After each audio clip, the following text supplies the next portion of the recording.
Suppose that I write an amazing book. Anyway, suppose I die, but my dear friend Silas finds my manuscript. You get my manuscript published. And so then the question becomes, did your doing that make my life go better? Three-way comparison, right? Like we've got radical deception with the hedonist. We've got grass counting with the preference theorist. And then we've got, oh yeah, well, they just didn't enjoy it that much. Yeah. And then people are like, yeah, they're all on par. I don't know what to choose. Yeah, I go for grass counting. That seems like the best option to me.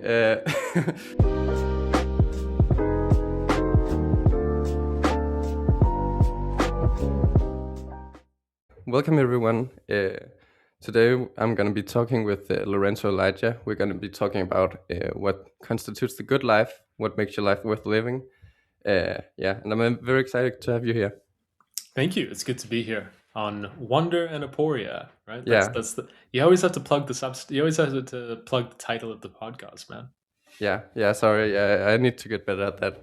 I feel intros are hard. Don't worry. I think it's yeah. How long have you been making podcasts for? I've made two others. So I don't remember when I did it. I've had a little break. Yeah. No, well, I mean, it's just part of the game. You get used to it. I will say, I'm so glad that I'm the third guest and that the previous two were, the incomparable Michael Humer and the even more incomparable Bentham's Bulldog. Yeah, it's fancy company. Very fancy. I mean, I am the least attractive of the three, but it's... we'll let the viewers vote on that. I'll make it bold. Yeah. Anyway, so what are we talking about today? So it's the good life? Yeah. Okay. And so we're going to be talking about basically what makes life worth living, or theories of welfare. You wrote a little post about this a while back, and I thought maybe you could just start by laying out the sort of 3 or 4, I guess, main views of welfare. Yeah, I mean, so there are 3, and I think the best way to sort of get your head around it is to first start with the central question. So what are we actually talking about here? Now, there are a few ways to characterize it. One is to say, we're talking about the good life. We're talking about what makes your life go well, what makes your life worth living. But I think it's probably best, at least I found when teaching it, to think about it from a backwards perspective. So when thinking about a person's life when all is said and done, when they're in the grave and there's nothing more for them to do, there's nothing to look forward to, you can ask, okay, did they live a good life, right? And it seems like that's a meaningful question. It seems like we can answer that and say, in many cases, no, and in many cases, yes. But it's also more fine-grained because we can do comparisons. We can ask, okay, was Napoleon's life better than Hitler's? Or was Mother Teresa's life better than St. Paul, for example? And it seems like in various cases we can make those comparisons and we can say, yeah, one life was better than the other, or this life was worse than the other. And so it seems we can compare with different people. One life was better, right? But it also seems like we can make counterfactual comparisons about the same person's life. So, if I were to die tomorrow, you can ask a meaningful counterfactual question about, would his life have been better had he not died, right? If, being pwned by Silas Abrahamson online in front of the whole internet didn't cause a cardiac arrest, would he have gone on to do other things, right? And would those other things have been good for him? And it seems like we can ask those questions, right? Um, so that's then that's then the starting point, right? Because when you're thinking about various theories, the important thing to think about is, well, what's the target of the theory? What's the theory trying to explain? What's this a theory about? Um, and yeah, we're looking at lives basically, and we're comparing lives, and we're trying to figure out what is it about a life that makes one better than another, or makes one worse, right? Um, okay, so if we start there, there are basically three families of views that are canonical in the literature, and I think it's probably best to just start with hedonism because that's where everyone starts, which is because it's really simple theory, right? Which just says that like the good life is the life that feels good, right? It's the life that has the greatest sum, the greatest net sum of pleasure over pain, right? Um, and again, we should be careful in characterizing this because hedonists, they don't think that you know they don't have a narrow view of pleasure in the way that our language sometimes implies, right? So in English, when you talk about a pleasure, people immediately think about chocolate or um, various carnal activities, Yeah. uh, and those are pleasurable from the hedonist perspective, but the hedonists would also have far more wholesome uh, pleasures. So they would think of um, like the feeling of sitting by a fire in a cabin in the woods with a great book on your lap with a nice cup of hot chocolate right next to you and the love of your life curled up by the fire, enjoying playing with your kid, and that, and then you think about the feeling that you would have in that scene, right? um, and the hedonist says, yeah, that's also pleasure, and in fact that's the pleasure that we think matters more, right? um, and so for them they would say, yeah, one life is better than another to the extent that it has more pleasure, like that, and to the extent that it has less pain. And the sorts of pain that they have in mind could be anything from stubbing your toe to having your heart broken because your friend betrayed you, or various sorts of emotional pains, existential pains, all these kinds of negative feelings, right? um, but the crucial thing for the hedonist is that it's the qualitative feeling of your life uh, that matters, right? And so that's classic theory. Lots of utilitarians love it.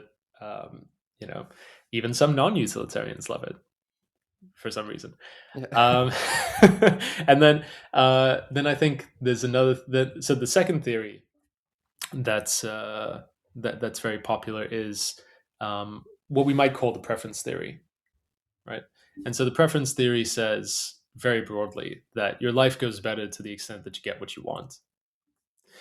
Um, and yeah, there's many versions of this because you could think that basically anything you want and that you get contributes to your life going well. Um, and then other preference theorists could think like, okay, no, there are some preferences that actually contribute, that the satisfaction of which actually contribute to your life, and other preferences that don't. So just to motivate this broadly, so suppose like I sit next to a stranger on a bus, and we get to chatting and they tell me about all the challenges that they're going through, and all their hopes and all their hopes and dreams. Um, and then the bus ride ends and we part ways, and I never see them again. never talk to them. We don't exchange information. They don't become a friend. There's no follow up.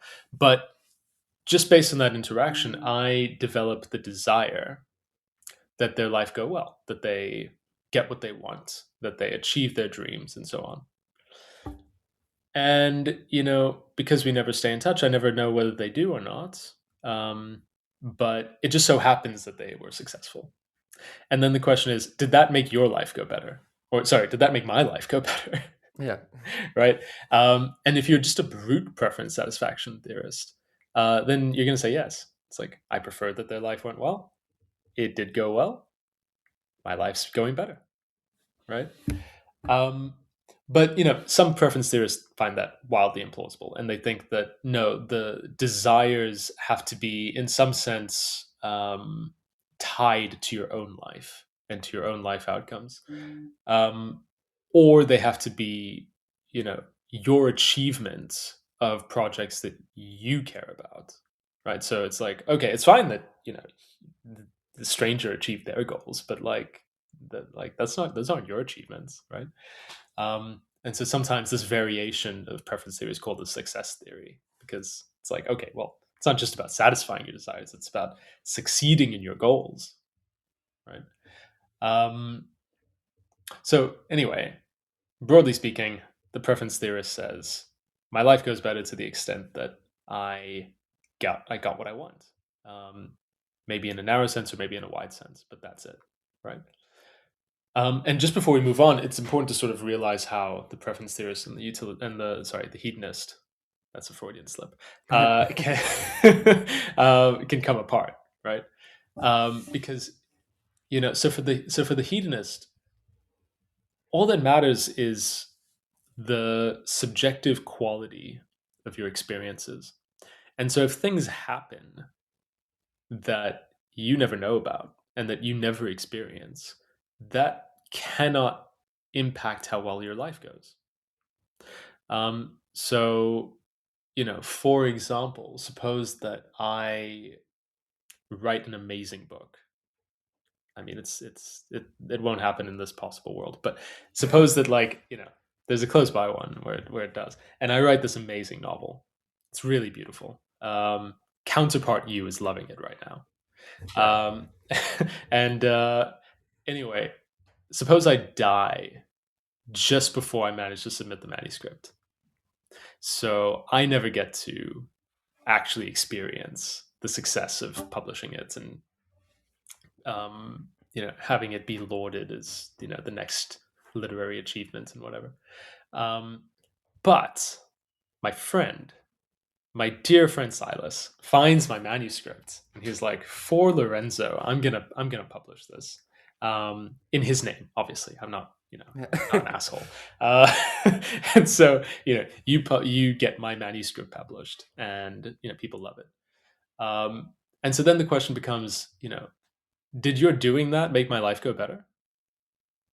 Was that good for me?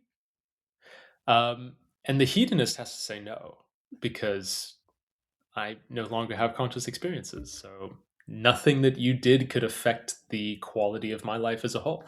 But the preference theorist can say, yeah, totally. Right? It doesn't matter that his preferences were satisfied after he died. And we can even say it's still his achievement, right? He wrote the book. And so yeah, totally contributes to his life. His life goes better. Well done, Silas. You were an effective altruist this time. Right. And then so that's hedonism and preference theory, right? And then you get the view that I'm slightly more partial towards, which is the horribly named objectiveless theory.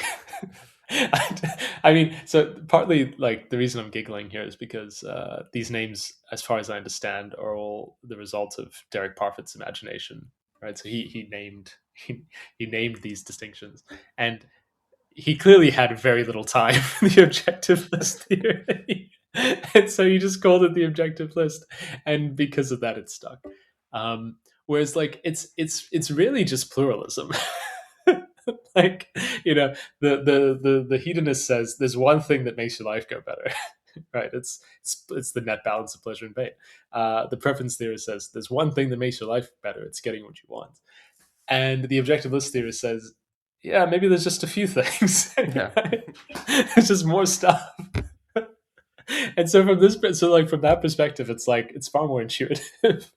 Yeah. um, but whereas like when you call it an objective list, people are like, okay, so like what? There's a list? Who's got the list? Who wrote the list? What goes on the list? It's like, okay, no. Like what the objective list theorist is saying is that, yeah, if you look and compare lives, um, there are things that you can add to your life or things that you can subtract, which would make it better, right?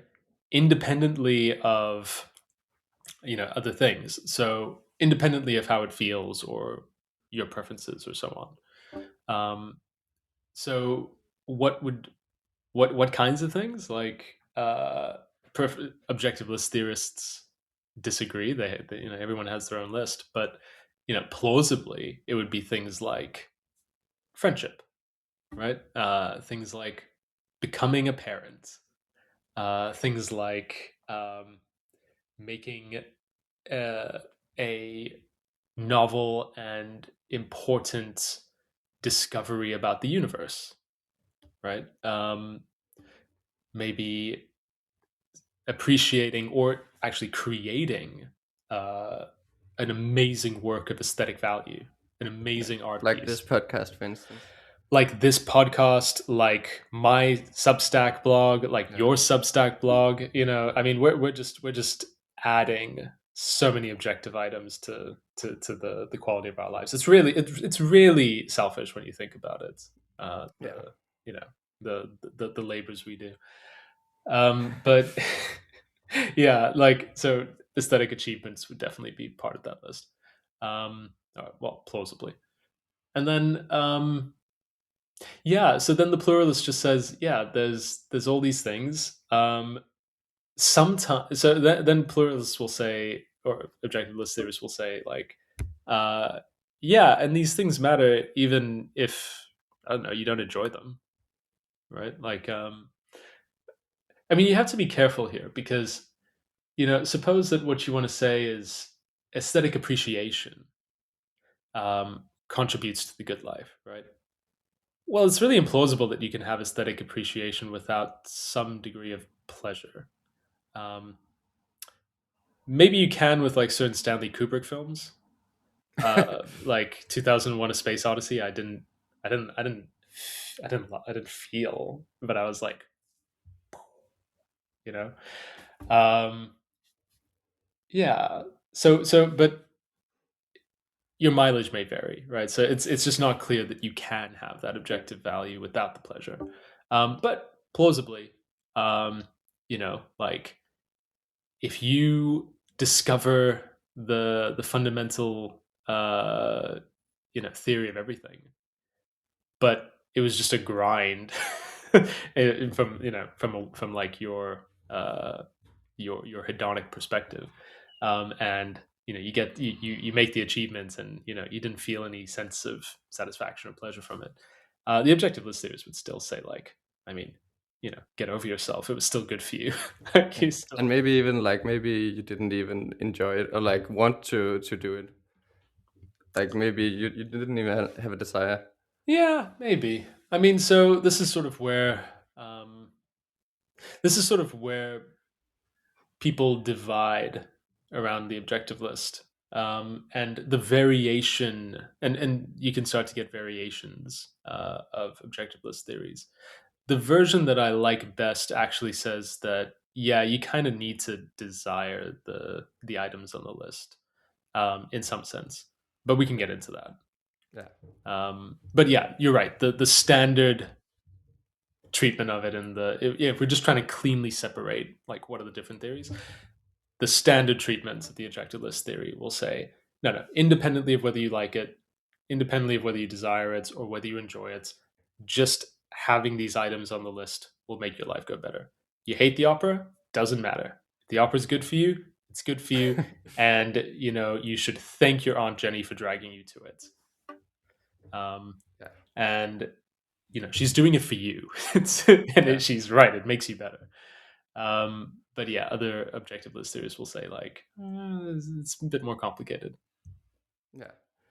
All right, great. Yeah, that was great. And yeah, as you said, you sort of more in the objective list camp, and yeah, you in the post I mentioned you lay out this view where it's sort of a combination between like I guess you could call it sort of a preference satisfaction for objective goods. Yeah, that may be like too simplistic.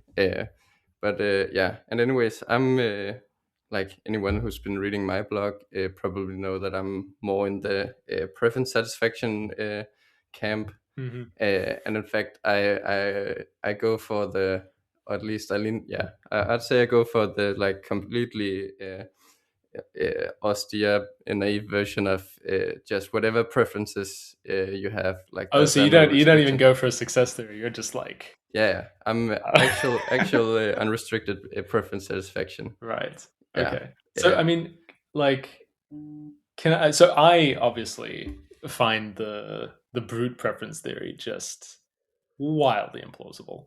Um, and I know it's very popular. yeah. um, I and don't know if that version is actually popular. I feel like the consensus is more like idealized preferences. Like you have to, what matters is your preferences after ideal reflection or something like that. it depends, I think. Yeah, So I mean, it depends. So I think there's like an odd coalition of people who love the preference theory. yeah, And so first of all basically all anti-realists about morality love the preference theory. So an anti-realist is someone who thinks that there are just no objective right or wrongs. There are no objective values. Um, the universe is completely indifferent to you. There is no there's no reasons really to do anything. Okay, maybe that's a bit. Maybe I'm yeah. overstating that There are no like because stance independent there, reasons you yeah, mean. there are no stance independent reasons. There we go. Thank you for that correction.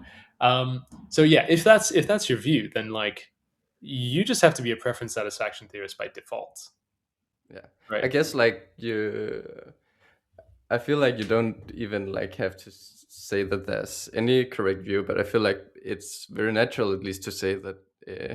But It yeah, depends, right? So plausibly, Be- you're gonna want to have something that looks like morality, yeah, exactly. Yeah, and you're going to need some sort of theory of benefits, theory of self-interest. I mean, most anti-realists are still going to want to say that there's some sense in which what you're doing is irrational from like self-interested perspective. yeah, And usually this is because they want to say things like, you have various goals, you have like they want to still maintain means ends reasoning and so on. And so yeah, this is bad for you because you're you know yeah. um, It's bad for satisfying your goals, basically. exactly right. And if you're an anti-realist, you don't have anywhere else to go. That is you just have to be a preference theorist. Yeah, And if you're like a nihilist or something, yeah, I mean, why not be a preference theorist, right? Like, yeah, who cares? But if you're like more on the constructivist Kantian side of the anti-realist camp, then yeah, you're probably going to want to go for something idealized, yeah, right? So I yeah, mean, if you listen to like that interview with Flo Backus, yeah. she's clearly more in the like semi-idealized preference Yeah. version like side of it, I think. I don't remember. Yeah, I don't remember the details. I can't speak to her view exactly, but I like from her post. I otherwise got the impression that she was sort of more toward the like unrestricted preference theory. But yeah, I can't Yeah, fair speak enough. on I her. might just be Yeah, misremembering yeah, because I mean I would have just thought that for a Kantian, having some sort of mild consistency constraint on it would but I be. guess we can also get into that. I think like under some formulations, they're actually sort of equivalent, or like different ways of describing the same view. Uh, but like at least one thing we agree on is that hedonism is wrong. That much we can. Yeah. I mean, I don't know. I think hedonism is my second favorite theory Over over preference preference. Yeah, satisfaction. Okay. yeah. Yeah. I mean, because you think about it, I'm an objectivist theorist, right? So I clearly think pleasure goes on the list. Yeah. So then, like, suppose you then convince me, oh no, like objectivist theory is false. Like, how would you do it? You'd probably convince me that pluralism is false in some sense, or that it just gets mogged by monism in some sense. Yeah. Well, okay, then I'm probably just going to think, well, what's the what's the one item on the list that gets me as much of what I already plausibly think counts towards a good life. And if you squint and really bend backwards a bit, hedonism gets you there. So I probably just end up being like Yeah. a hedonist in that sense. It would take a lot to sort of push me towards preference theory. Okay. Yeah. Maybe we can get you there today. I don't know. Let's see. I Probably mean, not, but let's start with why you like it. Why do you find preference theory to be plausible? uh, yeah. So I guess like everything here, we should maybe start from hedonism and consider like it seems that like that theory gets stuff wrong, and Mhm. and specifically, it seems like welfare is something that it's more like I guess something like true belief than something like I don't know mental states it has to do with stuff outside you rather than just stuff inside your head Oh, hold and on. I So think let's back up there. So you were saying that with welfare, it seems to have more to do with true belief than. I think I think it was sort of just maybe a weird analogy I've been thinking about a little, which is like hedonism is a sort of internalist theory of welfare. It says that like welfare is just about what goes on inside your head. So you might think like just like you can have certain beliefs, you can have certain mental states. That's like everything there is. But then I would want to say that like welfare is not just the content in your head, but it's about how it connects up with the world. Just like how maybe beliefs, like there are also disagreements about that, but maybe beliefs only have to do with stuff inside your head. Mhm. But whether a belief is true, that depends on like how it's related to the world. And similarly, uh, like there is stuff going on inside your head, obviously, but like whether you actually have a good life also depends on stuff outside you. Mhm. And I feel like the most like clearest example for me uh, to like there's the classic experience machine, but I maybe a more like realistic example is to imagine that just everyone in your life secretly like hates you or is playing a prank on you, like Yeah. secretly they just behind your back they laugh about how stupid you are and like pretend to be your friends, stuff like that. Yeah. And like Yeah. we can suppose like you never found out, you never like they're really good at this. You don't even like get the hint that anything's going on. But still, I want to say like that completely ruins my life. Like that makes me very, very badly off. At least it makes me a lot worse off than if they had been like really truthfully enjoying my company or whatever. And Yeah. yeah, Yeah. So look, I think that there's something there. So what you're describing is so okay. There's this really fun thing in the literature where there's like these three cases or whatever, which sort of show you why each view is wrong and sort of moves you very naturally to the next one, and then they just keep going in yeah, circles, which is quite funny. So like everyone starts off a hedonist and they're like, it's just about how good it feels, man.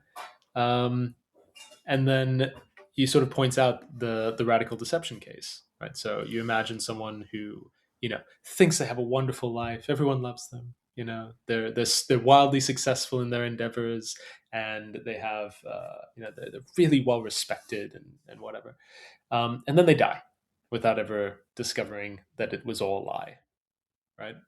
um, and so you have to imagine you're at their funeral, and like you now know that everyone hated them and was and was deriding them behind their backs, and sniggering at them, and their adoring wife was cheating on them the whole time, and everyone thought he was a chump. And then you have to ask yourself, okay, but he never knew, right? So did he have a good life? Was his life good? And the intuition there is no, and I think you and I both share that intuition. Yeah. Funny enough, my wife doesn't. She's like, What? yeah, she's like, he never knew he had a good life, and I'm like, Yeah. okay, I guess never try philosophy in the wild. It's Yeah. people's I feel intuitions like are. yeah, people have all sorts of like philosophers like to say like everyone has this intuition or whatever. I feel like maybe the biggest like objection to that is just to talk to people who are not like trained in philosophy. I feel like people have all sorts of and sort of all sorts of small like vague theories they already go around with in their head, Oh and I yeah, feel yeah, like but that's uh, that doesn't bother me too much, like yeah, because I mean, so this gets a bit of its digression, but it's interesting. So I'll just sort of give my 2 cents on it, which is that I think there are intuitions you have when you're just directly appreciating some sort of experience. So you can have no beliefs around pain, and when you experience it, you're going to have all sorts of intuitions about it, right? Um, but there are all sorts of intuitions that you have, which I think are very informed by your background theories, and the mental models that you have in your head. And these can definitely affect uh, both the direction of the intuition, but also the strength of it. Um, and I think that that's normal, because if you think about like how your how your brain creates probabilities, right? It's often like creating a very abstract, uh, you know, mental model about of like all this vast information that you can't cognitively process at once, and then your like system one brain is like, yeah, okay, like vaguely this, right? yeah, um and it's all like sort of in the background, you kind of don't have transparent access to it. But that's okay, because you get intuitions, right? This is why you can have yeah, probabilistic hunches about like where the ball's going to land, right? Because your brain's doing like a very complicated process, complicated calculations. You're not aware of it, but you kind of know, okay, it's going to be like that. yeah, And I think roughly, you know, people have a whole bunch of background theories about the good life, around morality, around knowledge, and so on. And what tends to happen then is, those when you're an untrained philosopher, you don't notice how these are all like hopelessly incompatible. yeah, You just have like a total patchwork of half-baked theories, and they don't work together. The model is representing an impossible world, right? Completely. But you don't know that. You don't have transparent access to that. So your intuition's just all over the place.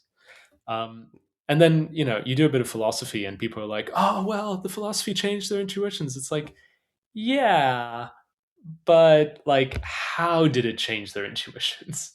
If the yeah, way it changed your intuitions was you had a very sexy professor who was like, "Well, it seems like hedonism is true, my friend," and you're like, "Wow, it's all about pleasure, man." Then yeah, there was your intuitions changed because of indoctrination, or because of uh, for bad reasons. Um, but if instead, um, if instead what happened was, your philosophy professor showed you that your theories were incompatible, and you saw the tension, and then you were like, "Oh, okay, I guess I got to change my mind about that," and so now your mental model adjusted, and now your intuition's changed. Well, okay, I mean, that seems entirely rational, and it seems like what you should yeah, want to happen actually. So yeah, yeah. yeah. Anyway, And I feel like, I'm just a very bad philosophy teacher because my wife still thinks that that yeah, the you have to teach her probably. Yeah. yeah. But yeah, I think, yeah, also, yeah, this is a bit of tangent. We'll get right back. But I just wanted to say that, yeah, I think we also have this idea maybe that people who haven't studied philosophy are like untainted, like they don't have any theories. But I think people have theories that just have, like, yeah, as you say, like very complicated and vague and maybe inconsistent theories. And I think you also see this, like you present like a case like the one we just discussed, and people give this, like you say, your wife gives the rationale, like he didn't know, so obviously he must not, it must not be bad. And I feel like it depends a lot on how you present the scenario, and like you can uh, sort of get people to have the intuitions if you present it the right way, in a way that doesn't like trigger the folk theory or whatever. But yeah, anyways, that that's a bit of a digression. I think it's a mistake to assume that non-philosophers don't have theories. That would be wildly implausible. I mean, so Yeah, here's why people think it. They think that in order to have a theory, you need to mentally represent the theory to yourself in, like, as if it were written out in syllogistic form, and then you repeat it back to yourself and you think, ah, yes, that's it. And you've named it. And yeah, it's like, that is totally false. yeah, You can totally have a theory that is entirely implicit. Like, for example, most people have a theory about, um, you know, uh, politeness, right? They have a theory that they've never really sat down and thought through about what counts as rude and what doesn't, and they'll often be surprised. They'll just be like, "Oh yeah, like that thing that he did where he like didn't even look me in the eye when he shook my hand, like that was rude." It's like, okay, um, sure, right? And the reason they do that is because they have a set of background beliefs that represents the world a certain way, right? That's a theory. And so I think this idea that the folk don't have theories, and so we need to sort of dig in and get their pre-theoretical intuitions, or the intuitions they would have, uh, untainted by by all this philosophical theory. I think that's totally mistaken and backwards. Um, don't tell the experimental philosophers this because they'll yeah, jump down my throat. But I think it's backwards. yeah, yeah. Right. Okay. Yeah. That was yeah, A a lovely very digression. very interesting. Yeah, I thought it Yeah. was Anyway, funny. so but getting Uh, back to the point that I was trying to make. So we've got like yeah. these three thought experiments, and the first one is, oh yeah, this guy has a terrible life. Everyone hated him, even though he was radically deceived. His life still went worse.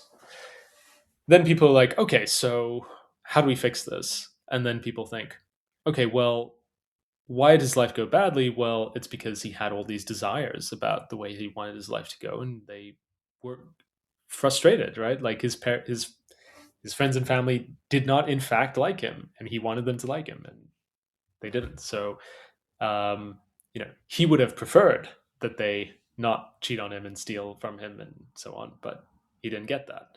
And so, what's nice about the preference theory is that it is objective in the sense. In one sense, it's subjective because the preferences are entirely just stance dependent.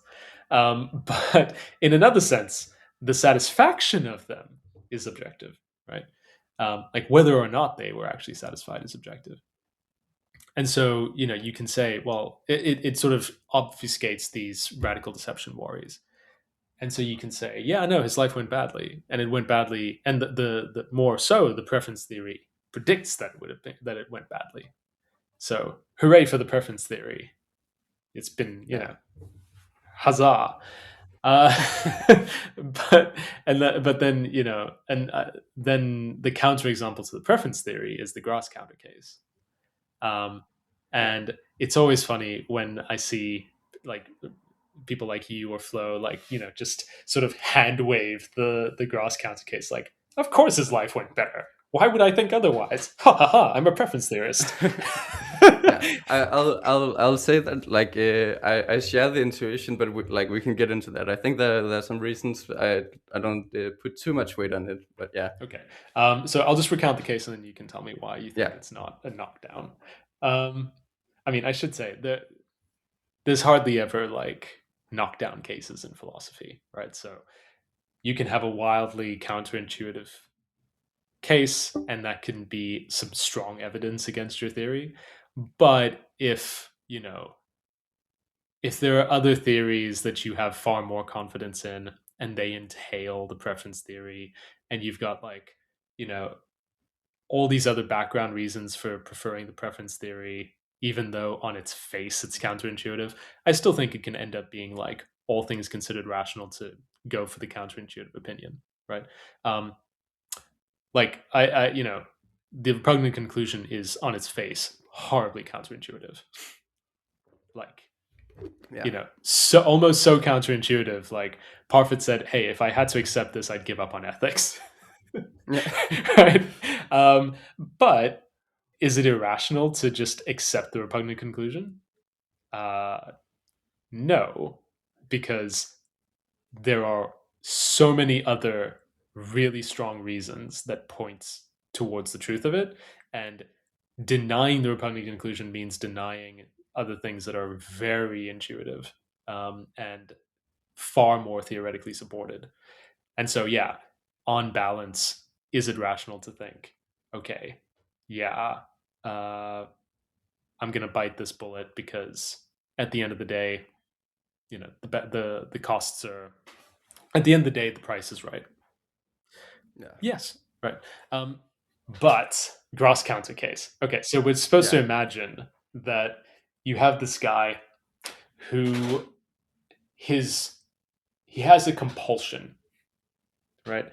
Has this fundamental desire to know at each moment, what the number of blades of grass are on his lawn. Like he just wants to, like he has a lawn, it has some grass on it. He wants to know exactly how many blades of grass there are. And there's no further reason, right? It's a brute preference. He doesn't do it because he wants some other thing. He doesn't do it because he enjoys it. He just counts grass because that's all he wants to do. Right? And he set up his entire life, relationships, career, uh, hobbies, and so on, all to serve this one goal. And moreover, he's wildly successful at it. Right? He's a really good grass counter. And at the end of each day, he knows exactly what the number of blades of grass are. And then he dies. And then the question is, did he live a good life? Was his life good for him? And Yeah. the most people, when confronted by this case, think you're joking, right? Like, this is not a question. Of course, his life did not go well for him Yeah. because grass counting is pointless and worthless. um, right, and so then you're like, okay, well, that counts against the preference theory, and in fact, it counts against all versions of the preference theory, because even if you're just like a more you know um, idealized preference theorist, and you're like, well, fully informed and entirely consistent and does it, yeah, all those things, you can still construct a Gross counter case and end up with the intuition that that's wildly implausible. But then there are also very smart people like you and Flo who are like, ha ha ha, Yeah. yes, it's fine. But anyway, Yeah. so that moves people away from the preference theory. And then people are like, okay, so where did the preference theory go wrong? Right? And they're like, well, because Gross counting is objectively worthless. And they're like, okay, so maybe objectively worthwhile things matter. And maybe you should, pursue objectively worthwhile things. And then people are like, huh, yeah, maybe. Yeah, okay. And then what's the counterexample to the objective list theory? Oh, it's like, oh, well, what if like there's someone who's, pursuing something that's objectively worthwhile, but they don't enjoy it? And it's like, does that really count towards their well-being? And then people are like, oh yeah, that seems a bit counterintuitive. I guess we have to reject the objective list. It's like, okay, three-way comparison, right? Like we've got radical deception with the hedonist. We've got grass counting with the preference theorist, and then we've got, oh yeah, well, they just didn't enjoy it that much. Yeah. And then people are like, yeah, they're all on par. I don't know what to choose. Yeah. Well, yeah. Well, yeah, I go for grass counting. That seems like the best option to me. But Yeah, no, so that's yeah, that's great. If we agreed on this, then like it would be a very boring podcast. So yeah, why, for the love of God, yeah, Silas, are you in yeah. this camp? Okay, so maybe I should just like start with a sort of small preamp with like some stuff I find attractive about desire of satisfaction, Yes. other than why like that it's not hedonism. And I think like the basic intuition, and it's sort of hard to put this in a way that doesn't sound question begging or like yeah. But the idea is that uh, when I'm evaluating welfare, I'm like evaluating how good my life is for me. Like we can say that a life is good, like all things considered, maybe. So maybe Hitler had like a high amount of welfare, but still probably I would say that his life was not good, in the sense that it was not good for the world, or like good Oh according to yeah, some yeah, other. yeah. No, so you can so Yeah, you can have a I life hope we can all you agree can on have a that. Yeah. life that's bad for others, Yeah, right? yeah, right. And then And maybe like even bad on some more like highfalutin ideas of like for the universe, or things. object Yeah, like yeah, stance independently bad. Yeah. yeah, Oh, yeah. it's a But your then there's life was a also stain on the history of the universe. yeah, yeah.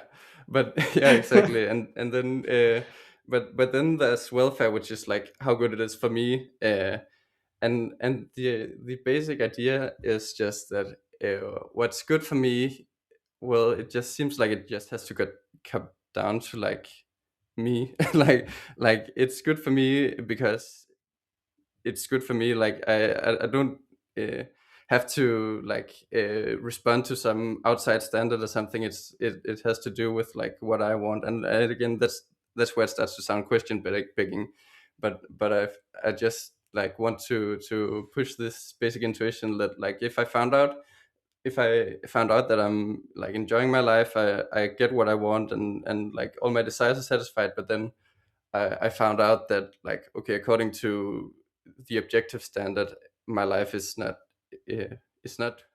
like good. Doesn't have high welfare. I just say okay, fine. Then I don't care about uh, objective welfare. And the idea then is Yeah, yeah. that Okay. okay, if I don't care, like if I shouldn't care, that sort of Whoa, doesn't whoa, make whoa, sense. whoa, So whoa, so whoa, the whoa, whoa, problem. whoa. Let's slow down there, because there's a difference between you not caring and you shouldn't care, Yeah, right? yeah. So yeah, right. So I want to say not Because only that I and don't care. because this is very important, right? And I think this is a crucial part. Um, if you say, look, um, this has to be good for me, I discover that it's independently, so by hypothesis, I discover that it stands independently bad for me, right?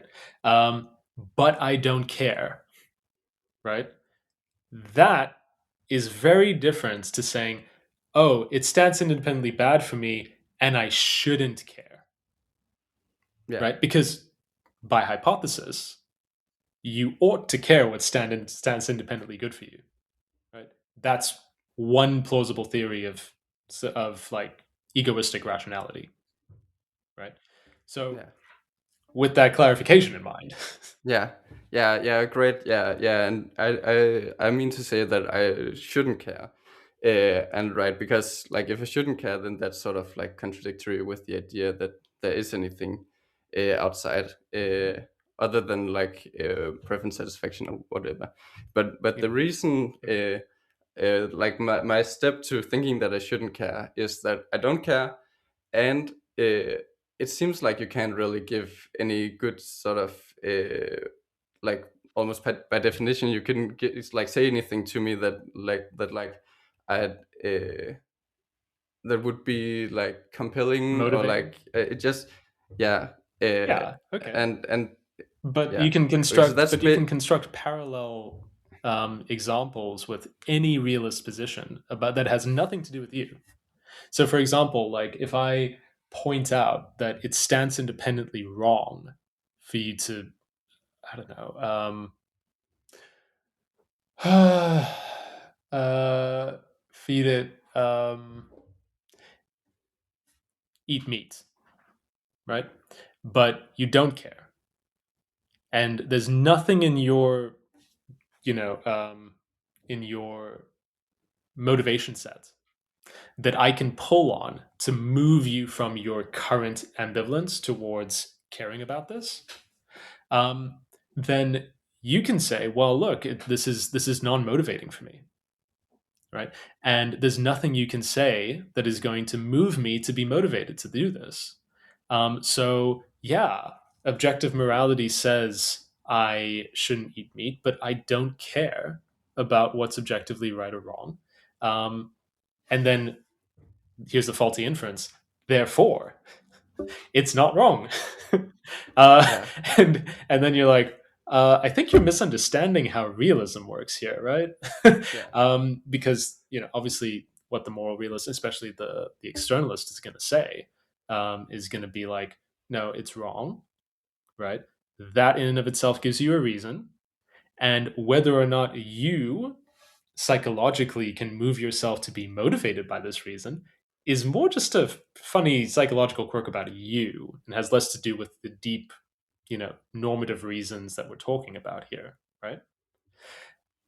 yeah Parallel that to so now um, import those intuitions or those considerations to the case of subjective well-being and ask yourself, okay, so it stands independently good for you that you're not counting blades of grass, and then you say, well, hold on, my motivation set makes it impossible for you to convince me that I should be motivated to stop counting blades of grass.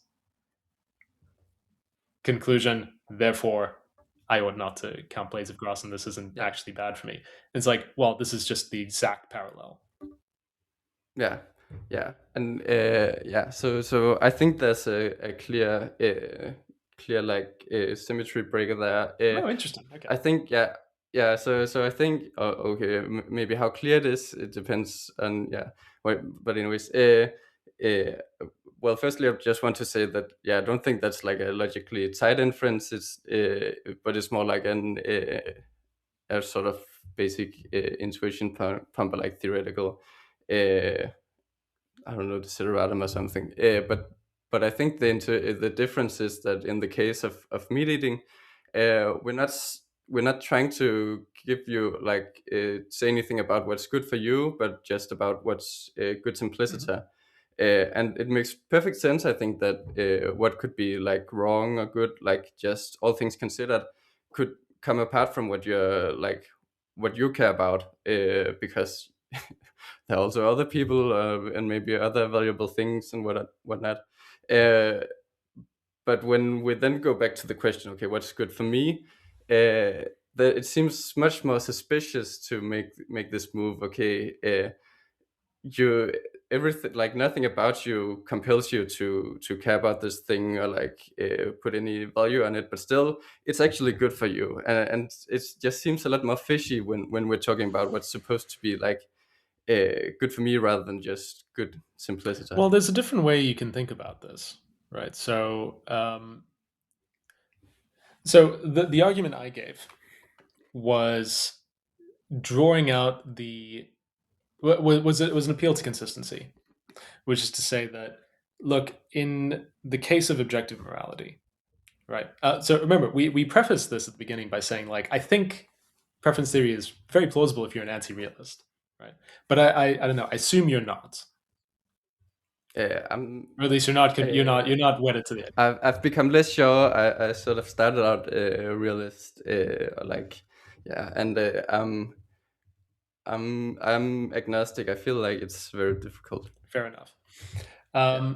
So anyway, I said if you're an anti-realist, the preference theory just seems very natural. And for the same reasons, right? Like if you're an anti-realist and you think objective morality, objective morality, like I don't care. There's all these. You're telling me there's these like principles or like objective values floating in Plato's heaven, and it's like implying things about what I want to do, and I just don't care. So then, right? Uh, this is that's the technical term, by the way. Uh, anyway, so I don't care, therefore I ought not to do it. Right? This is just the standard, line that the subjectivist or an anti-realist would take. Right? But if you antecedently think that morality is subjective, and it's difficult because I don't want to say that like, oh well, it all depends on like your metaethical theory, right? Because we're plausibly well-being stuff is first order normative ethics. But the thing is, like, it's kind of funny how most of the first order normative theory, when you think about it, seems to just presuppose moral realism. uh, Setting that aside, the you know,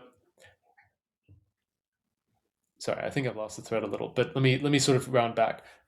What I was saying was basic appeal to consistency, which is to say that if you think that line of reasoning is faulty in the case of objective morality, you should also think it's faulty in the case of, um, subjective well-being. Sorry, how good your life is for you. You then responded, well, there's an asymmetry here, which is that this is about me, right? Um, and if what you're telling me is completely divorced from facts about me, then it's very difficult for me to understand how that bears on what's good for me, right? Um, Two things. The first thing is that you are not identical to your preferences, right? Your preferences and your what motivates you are just like one part of what makes you you, right? And so it's very plausible to think that actually, no, the stuff that is on the objective list is good for you and is relevant for you, but just parts of you that are independent of your desires, right? So, so let's make this concrete. One version of an objectivist theory would be something like perfectionism, or something like an Aristotelian, virtue ethics account. Okay, well, according to that, like it's eudaimonist, right? It's about you realizing your nature, like what you fundamentally are, and then flourishing as that kind of thing. Okay, well, that's entirely independent of what you desire and what just happens to be a quirk of your motivations, right? Like if fundamentally you are, I don't know, a social, uh, uh, intelligent, rational animal, right? Then there are going to be things that are objective to your flourishing, like having strong social bonds, having um, you know healthy having a healthy body, um, you know achieving your goals, because as a rational being you have goals and so on. um, so these are all going to be objective things that are good for you and rooted in your nature is what you are, right? Now you can make a parallel move and be less Aristotelian and be something more like more like Scanlon, where you think that no, what we are essentially is rational animals, but rationality is about responding correctly to stance independent reasons. And therefore, if you are responding fittingly to things that are objectively valuable, you are realizing your nature. And it is making you better because you are flourishing in the way that you fundamentally are. Which is kind of like why, like the version of objectivist theory that I find most plausible. Like the one that I like is the one that is sort of independently endorsed by both Nozick, Scanlon, and Raz, right? Where they like it's weird if you look at the literature, and no one's looked at this because it's a very niche topic that I kind of stumbled on. But basically, all three of them at the same time kind of came up with the same theory of well-being because they all independently came to believe in moral realism, right?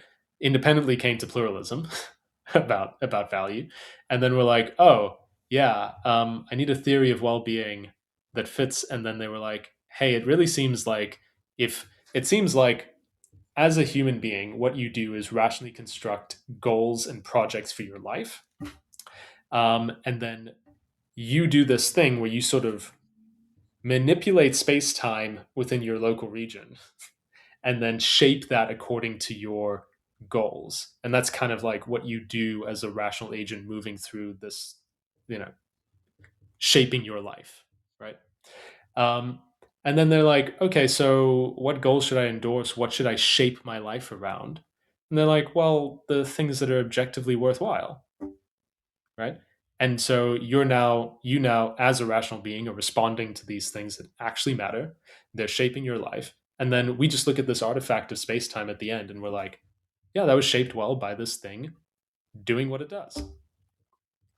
And so, yeah, this is just one version, but my point is you can have a version of, you can have something, you can have a non preference theory that is still very much rooted in facts about you. You see where I'm coming from? Yeah. Yeah. Yeah, that makes sense. I think that's interesting. I'm not perfectly sure what to say about that. I think I'll have to think about it. I still get the sense that it's sort of okay. Technically, it's technically it's about me, and it's like facts about me, but it's still and this is just like spitballing here. It still feels like it's facts about me that are like extrinsic in a way that I don't feel is necessarily like intrinsically important for me or like for how well my life goes. And I want to say like okay, so for instance. With the Aristotelian stuff, I know you said you didn't endorse that, but just as Yeah, an it's a nice story example, example. yeah, it's sort of like okay, it's true that maybe I have this nature, and I think the fact I don't agree with that, but but let's suppose so. Then the fact we can think that the fact that that I'm sort of I don't know a social animal or whatever means that that it's probably gonna be good for me to have relationships or whatever. But if I just happen to be like very idiosyncratic and just not care about relationships, it seems to me like okay, the fact that I technically have this nature doesn't really uh, doesn't really do much for me. Like it does. It's sort of So again, do it's sort much of for you. Like what you are is determined by your nature, right? So like remember we can't divorce this stuff from personal identity questions, right? When we talk about you, we're talking about a specific individual, right? We're talking about a specific thing.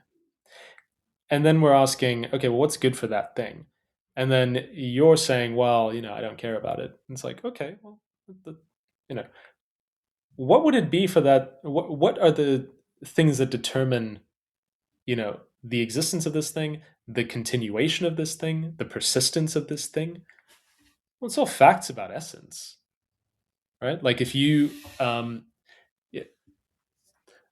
way of thinking about Aristotelian essences is to ask what facts about you could change that would lead you to stop existing, right? Um, and then if they can change without you ceasing to exist, they're accidental properties. If they change and you cease to exist, they're essential properties because they were essential for your continued existence. They were, they were necessary. Um, okay, so now we have this very tight relationship to like the thing that makes you you being your nature, right? And then you're saying, well, okay, the like my nature sort of determines and yeah, sort of determines what is good for me, but I don't care about it. And so, now you have to ask, well, in what sense is it good for me? Well, it's good for you in the sense that it's like it's partly constitutive of what you are.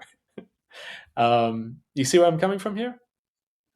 Yeah, I just think like stuff like this. It's good for me, but it seems to me that it's not like okay. This I think this would have to maybe take some more time to discuss, but it just doesn't seem like it's sort of intrinsically good for me. Like I think the reason that like it seems like my nature as an animal or whatever is relevant is because it bears on like the sorts of projects that I would generally enjoy or whatever it generally find success in or whatever but I don't get the intuition that it's like it intrinsically matters. Like if I say have this nature but then happen to care about something else, it just doesn't seem to like inherently be that So important. that we could be agreeing here, but knocking on different doors. So I think a lot of it depends on what you mean here by extrinsic versus intrinsic. The way I understand what you're saying is to say that like for something to be intrinsic is to say that like okay, it's primarily sensitive to uh, the fundamental facts of that thing, right? And then something is extrinsic if it's like okay, no, this is actually something that's from the outside and it's influencing, but it's not sort of internally generated or coming from the thing itself, right? I mean, this is just a loose characterization, but like roughly, this is sort of Yeah, these are the words that I have to point at it. Um, yeah, okay, so if that's what you're saying, then we're just having a fundamental disagreement about the sort of thing that you are, right? So, for example, you said, well, if fundamentally what I am is a social animal, um, and then what facts about what it means to be a social animal are extrinsic to what's good for me, then I think we're confusing ourselves. But if instead what you're saying is no, no, no, these things seem extrinsic to me, right? They seem like they have nothing to do with me. Then what you're actually getting at is to say that no, no, I'm just not a social animal. That's not the sort of thing I am, right? And that's plausible because I don't think you are a social animal. I think that plausibly you're a mind, right? Or yeah, like of the various candidate theories of what you are, being a social animal is, I think, a very it's a weaker theory, right? Plausibly, a more accurate theory would to say like maybe you're an agent, right? I think a Kantian would have to say you're an agent. Uh, but plausibly, another theory would be like, no, you're a mind, you're a unified consciousness, maybe you're a soul. I think you're a soul. Uh, um, which is just to say an indivisible consciousness, right? Um, and if that's true, well, then yeah, all this stuff about like sociality is going to be extrinsic to you.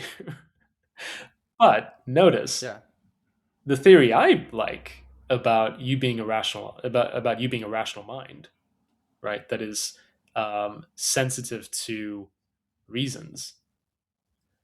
That's pretty close to like you being a mind and like being entirely intrinsic to you, right? yeah, yeah, yeah. I think yeah, we'd have to. I think I also want to get to the grass counter case, but I just small thing I just want to say is that regarding the intrinsic stuff, I think it's not necessarily that like just going back to the Aristotelian case, it's not necessarily that I disagree that it's not intrinsic to, or sorry, that it is intrinsic to me that I'm a social animal, for instance, but that it's intrinsic to my welfare. And I think like maybe like what's good for me, and I think like what's good for me. When I say what's intrinsically good for me, I mean like what's good for me, not in virtue and like of uh, like sort of achieving anything else or like supporting any other thing, but just like good in itself. And that's basically what these theories are supposed to be theories of. So what's intrinsically good for me might, I think, come apart from what I am, like my essence or whatever. Well, maybe, but I But mean, I think it depends because, one way of understanding a theory of well being is to take that literally and ask, okay, what would it be for me to be well? Right? Like, for me to be the sort of thing that I am and to do that well, right? In other sense, flourishing as the sort of thing that I am. So it kind of depends, right? yeah, I don't think you need to go. I don't think you need to get all into the etymology. You don't need to let etymology determine philosophy, right? Um, no, yeah, I agree. but I do think there's something interesting here. Have you, by the way, have you read Shelley Kagan's paper "Me and My Life"? I don't believe I So have, I think no. that you find it helpful. He's touching on a lot of the same sort of questions you are here. But the basic point Yeah. of I've read some papers, I think, that references, but I I don't know you actually should think. read. You should. It's, Yeah, in my opinion, it's the most slept on paper in theories in well being research because yeah. All it's a totally different way to think about it. He's obviously right, and no one has picked up or integrated that insight, I'll, right? But his basic point is that hey, we run together two separate explananda when we discuss well being theories. For the audience who doesn't know, every theory contains explanans and explananda. The explananda or explanandum, Latin, weird, I know, is the thing you're trying to explain. It's the target of the theory. A theory of gravity, the explanandum is gravity itself, right? The explanans are the thing that the theory points to that is doing the explaining, right? So the theory of gravity, the explanans would be something like space-time curvature, right?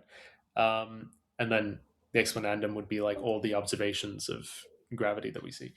So okay, that's explanans explanandum. Kagan's point is that when we discuss well-being theories, we're kind of discussing two separate things that we should tease them apart. There's like me and there's my life, right?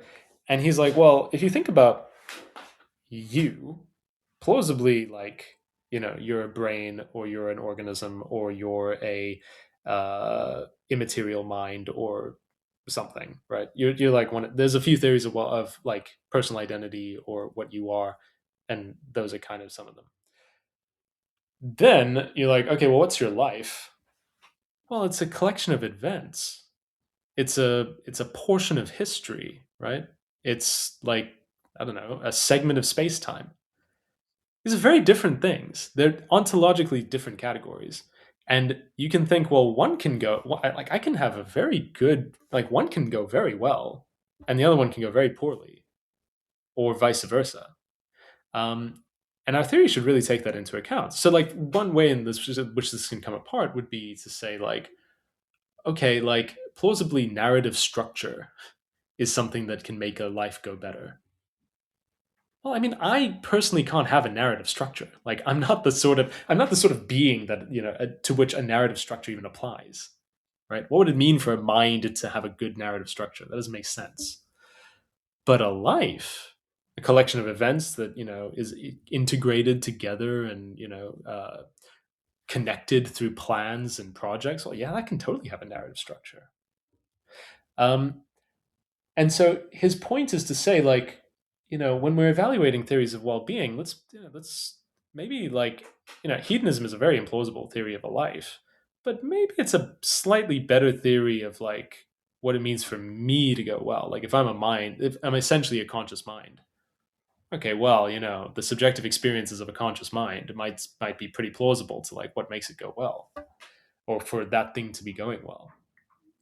Um, if I'm fundamentally a you know goal directed agent with means ends reasoning, yeah, like getting what I want or achieving my goals might be very important to like me being well in some sense, right? Um, and plausibly, like if my uh, life is a sequence, is like a segment of space time, um, that's somehow connected to me, right? Well, what would it mean for that to go well? Well, plausibly for it to be shaped by my project's goals and stuff in ways that are sensitive to the things that I ought to be sensitive to. So yeah, I'm just saying because I think there's a temptation to sort of simplify all this and run it together and say, oh well, this theory, is it really plausibly connected to me and like what I care about and my fundamental values? And it's like, well, I mean, there's more to you than just like what you desire and like what you're motivated by. Yeah. Okay. Yeah. I'll read that. That sounds interesting and very relevant to the sort of yeah, the sort of basic intuition I'm getting at.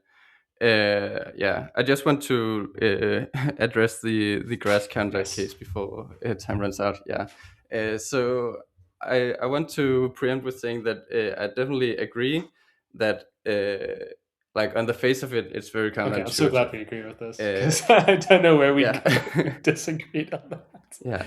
Yeah. Yeah, yeah, that would be hard then.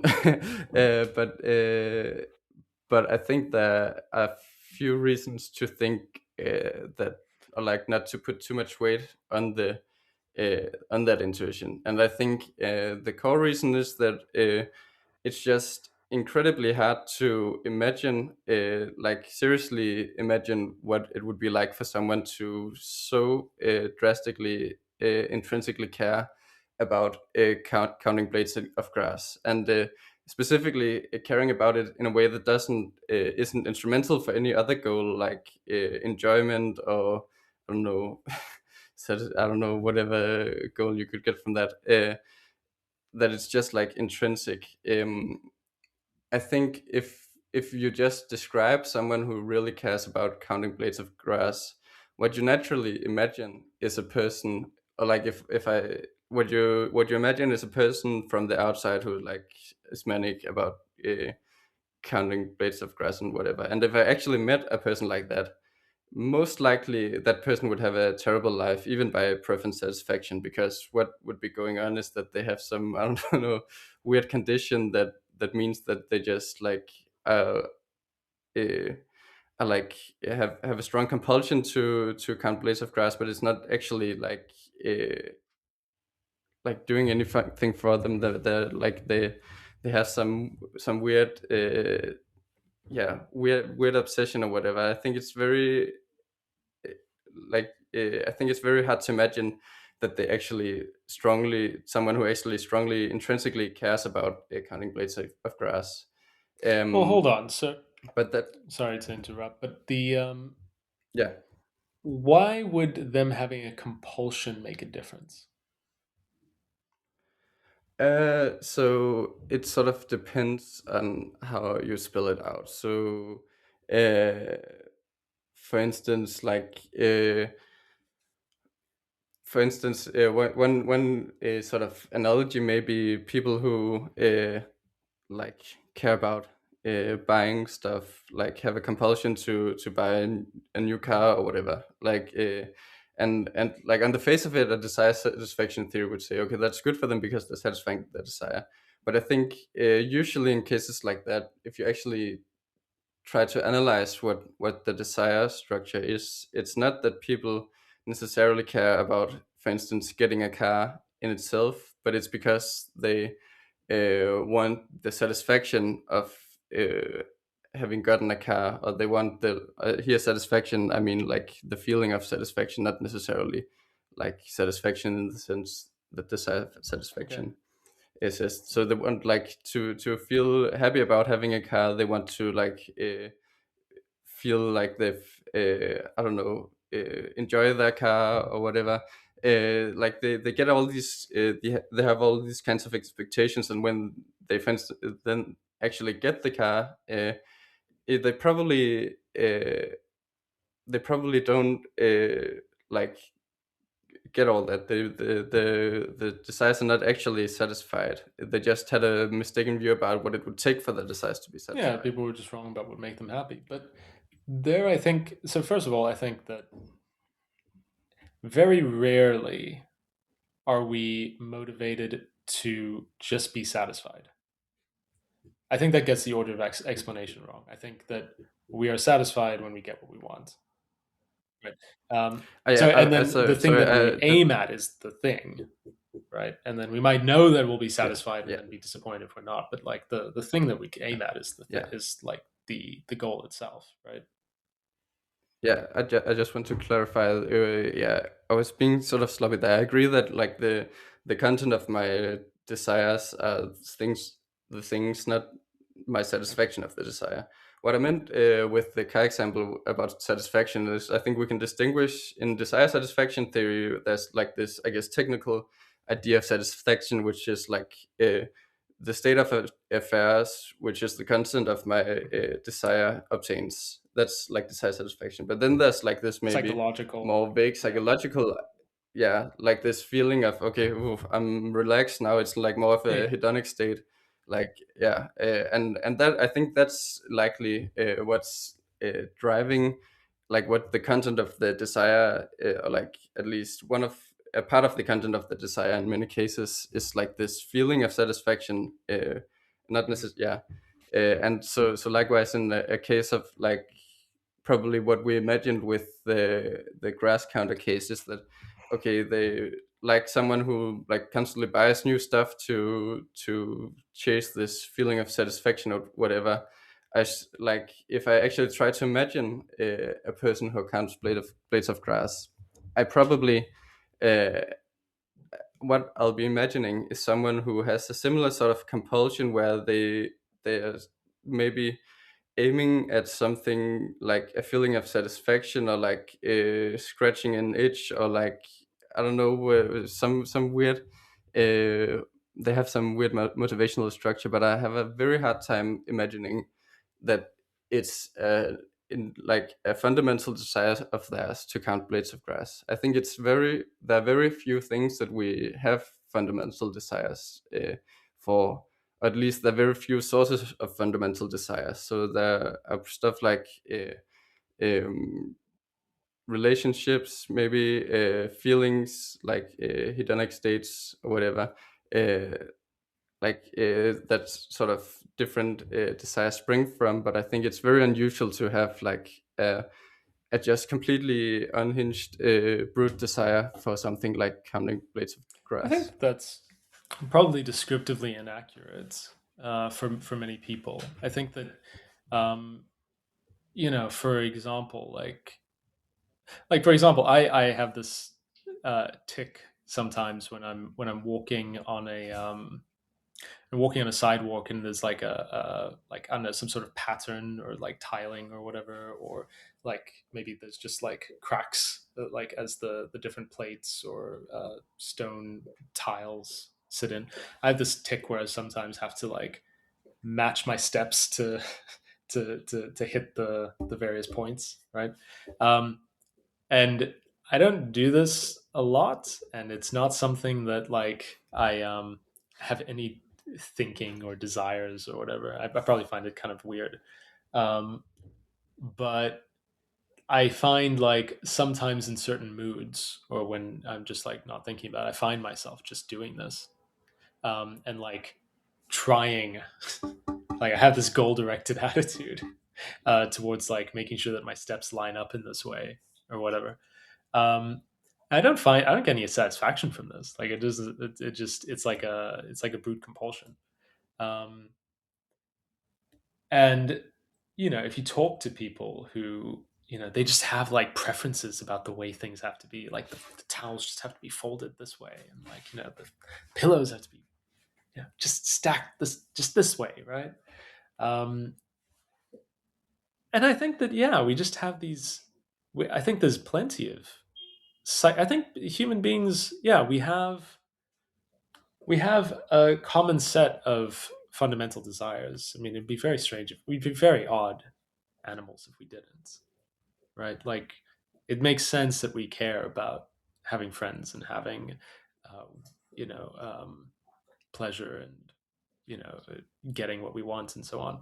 But I also think that like human beings are very variable, and there's so much noise in our psychological histories that it's not surprising at all that people have compulsions, that people have like little quirks and ticks and things that they just have to have it this way, right? Now, granted, it's very unusual to find someone who has compulsions like the counting blades of grass.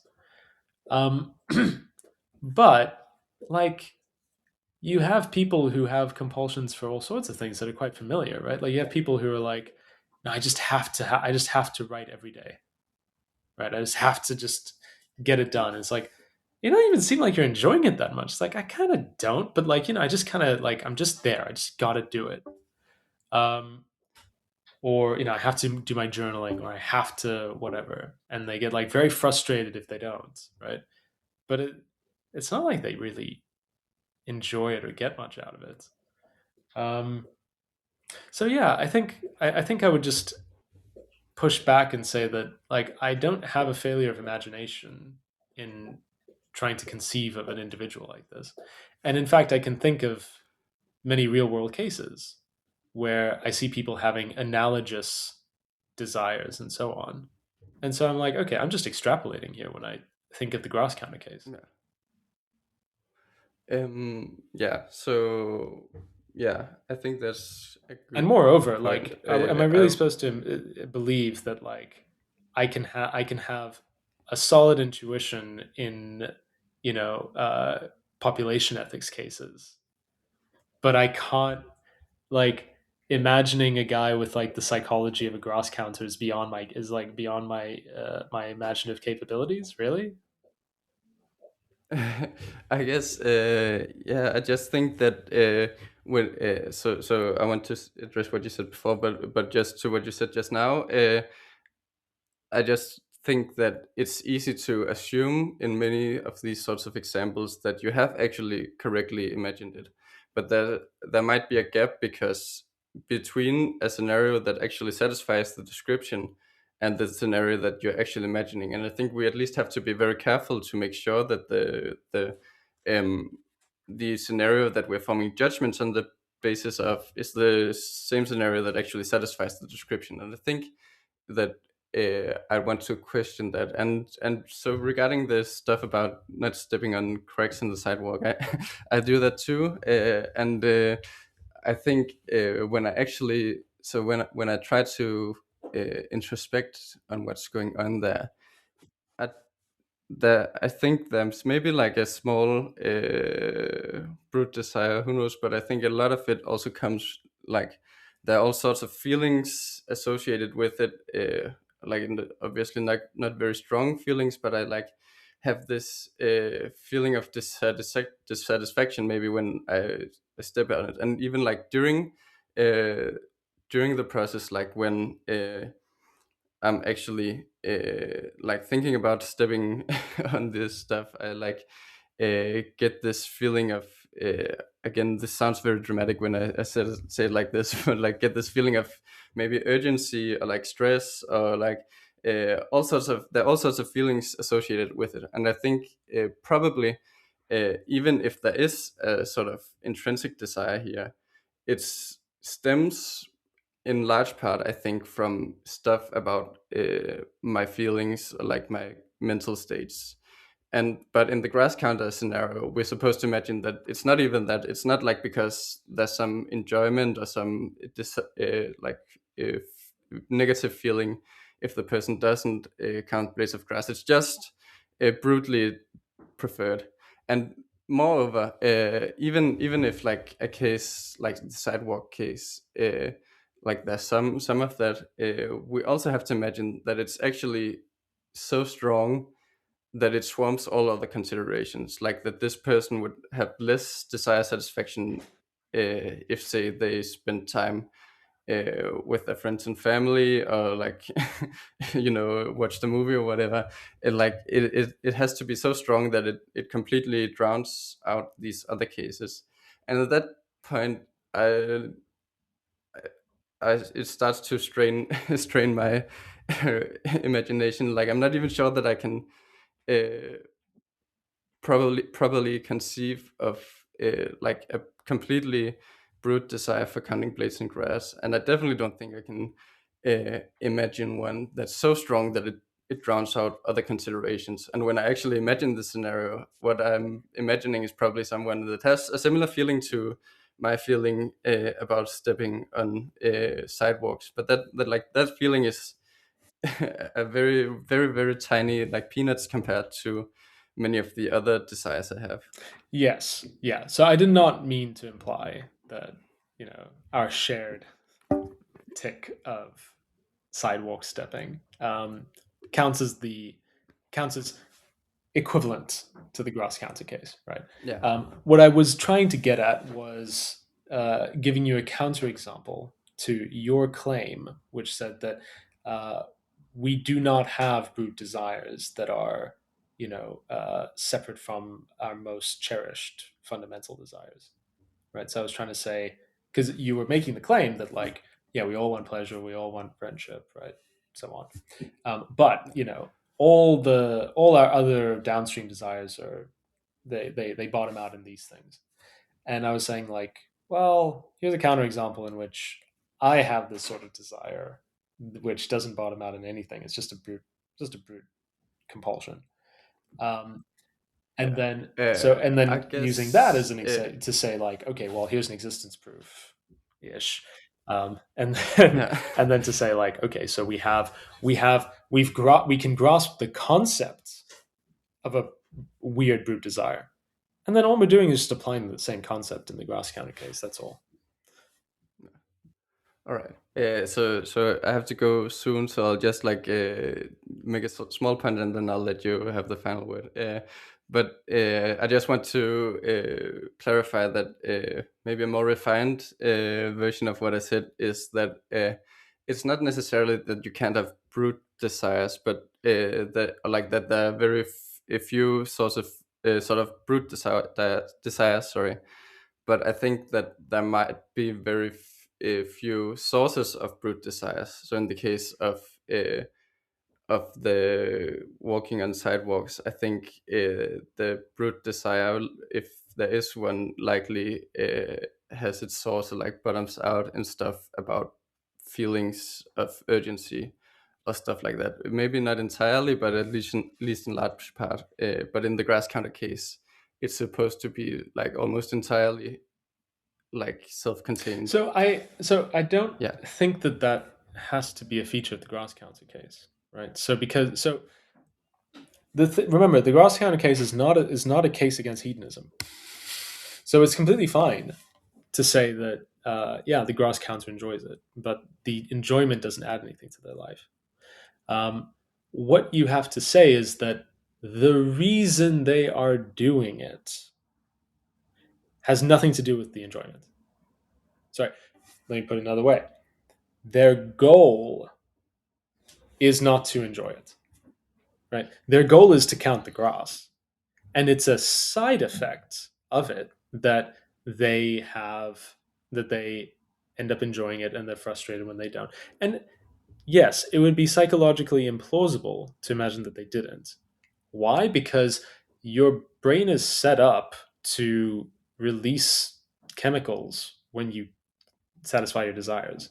So what you're asking someone to imagine is like, oh yeah, your brain isn't releasing those chemicals, or it is, and it's somehow not affecting your subjective experience of it, right?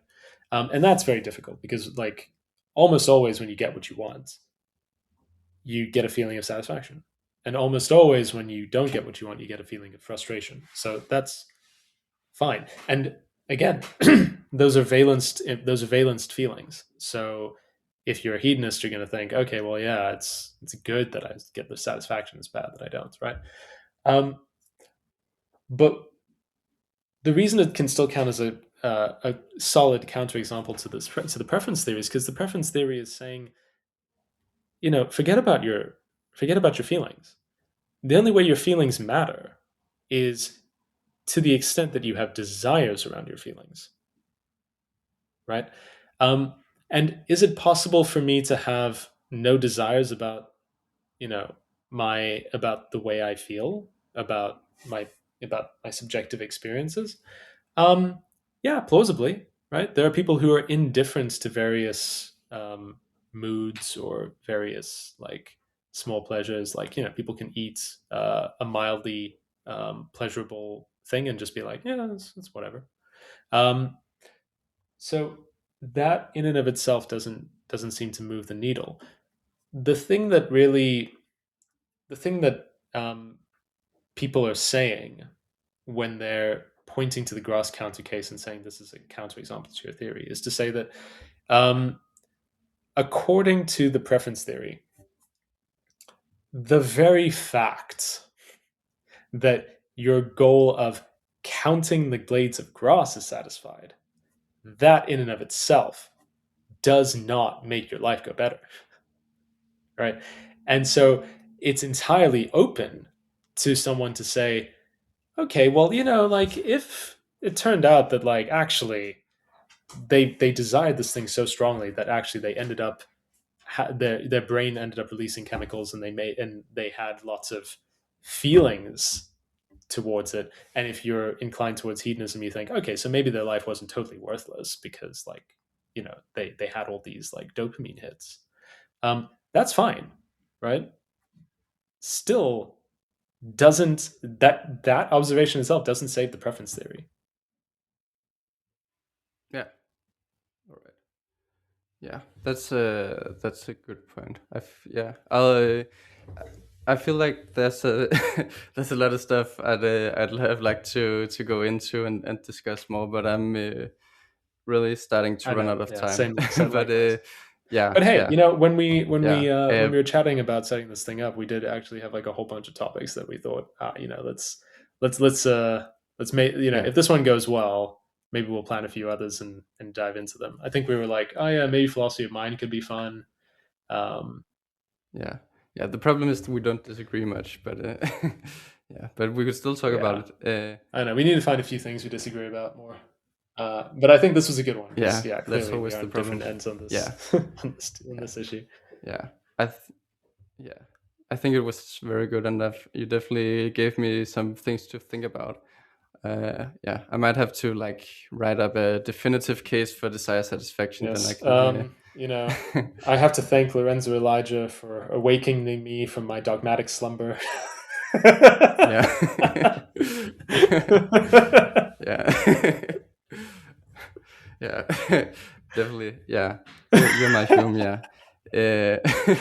That made my day. uh, yeah. Yeah. Anyway, yeah.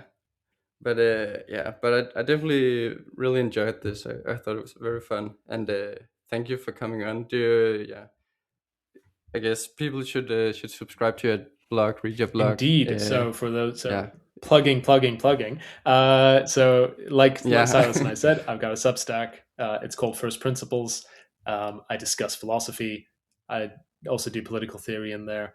Um, I try to keep it light. I try to keep it fun. I try to keep it accessible for people who are just starting out on philosophy, but also people who are interested in hearing a fresh perspective on some philosophical issues. So uh, that's my blog.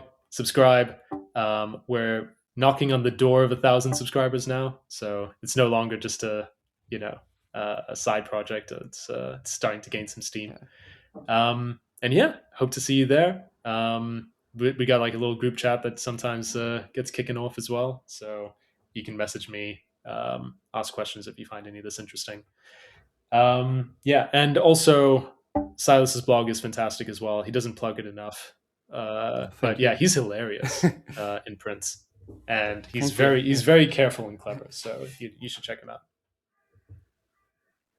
Thank you. Yeah, and yes, thank you for coming on. And yeah, I'll link to Yeah. your blog. Also, since he's not going to do it, you should like this on whatever platform that Oh you're yeah, sorry. Yeah. watching, whether it's YouTube or Substack, or I don't know if this is on Spotify. But like this podcast, comments, because comments are good for the algorithm. Also, we'll read the comments and we'll probably shout out to you. And moreover, you should share it, because do you really want your friends' lives to not go well? If they're not thinking about it, they could mess it Yeah. up, and that would be on you. Seriously. Yeah. Great that you can do the do the promotion for me. Hey, I'm just looking out for your well-being, bro. It's Yeah, thank you. Yeah. it's objectively good for you. Yeah.